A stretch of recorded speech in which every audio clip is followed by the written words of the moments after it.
देखो बच्चों, कल हम तुमको नावल के बारे में बतला चुके हैं।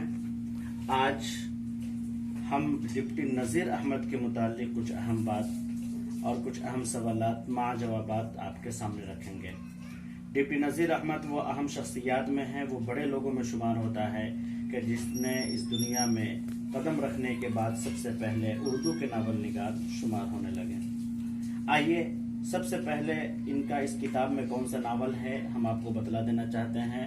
फहमीदा और मंझली बेटी हमीदा इनका नावल है। इस किताब में जो लड़कियों की तालीम और ताल्लुम के मुतालिक है, लेकिन नज़ीर अहमद के बारे में कुछ बुनियादी बातें जानना और सीखना हमारे और आपके लिए बहुत ज़रूरी है।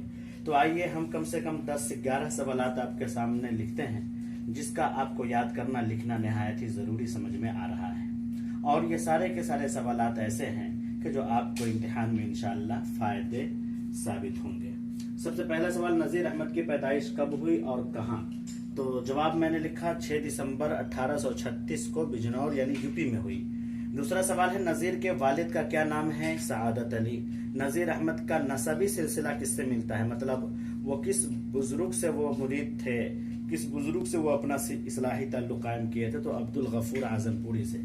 नज़ीर अहमद की तालीम कहाँ से शुरू हुई? किसी मदरसे से नहीं, किसी कॉलेज से नहीं, किसी यूनिवर्सिटी से नहीं, बल्कि गांव के मकतब से शुरू हुई।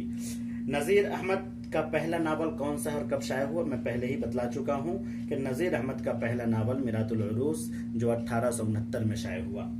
छठा सवाल, मिरातुल उरूस में किसका किरदार है? यानी पहला नावल जो मिरातुल उरूस नज़ीर अहमद ने लिखा, तो इसमें किसका किरदार है? तो असगरी और अकबरी का किरदार है।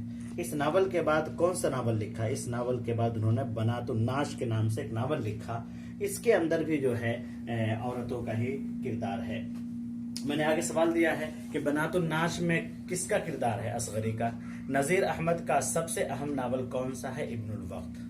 और एक बात यह भी याद रखिए कि सातवां जो सवाल है यह आपका कि बनातुन नाश में किसका किरदार है? असगरी का तो है ही है, लेकिन जब आप हजरात को मौका मिले तो नेट पर या कहीं भी बनातुन नाश नावल को तलाश करके पढ़िए। इसके अंदर लड़कियों की तालीम यानी के मुतालिक लिखा गया है कि उसको तालीम हासिल करना कितना ज़रूरी है और कहाँ तक ज़रूरी है। 9वां सवाल है, नज़ीर का आखिरी नावल कौन सा है? तो रुयाए सादका।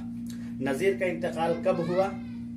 28 दिसंबर 1910 को। और किस मर्ज की वजह से? तो फालिज की वजह से।